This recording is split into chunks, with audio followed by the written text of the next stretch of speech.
দেখুন, গোটা দিন ড্রামার পর এই রাত্রি 8টার সময় 1804 জনের একটা লিস্ট বেরোলো। এর আগে একটা লিস্ট দেওয়া হয়েছিল, কিছুক্ষণের পর আবার সেটাকে নামিয়ে নেওয়া হলো ওয়েবসাইট থেকে। এর মানেটা কি আমরা বুঝতে পারছি না।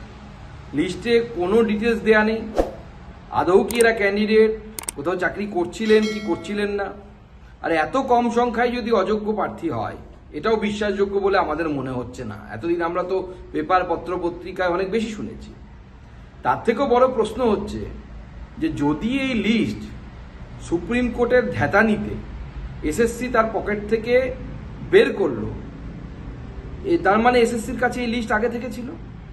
যদি আগে থেকে থাকে তাহলে কেন কলকাতা হাইকোর্টের সিঙ্গেল বেঞ্চে বা ডিভিশন বেঞ্চে বা পরবর্তী সময় সুপ্রিম কোর্টে যখন শুনানি চলছিল সেই সময় কেন এই লিস্ট বের করা হয়নি?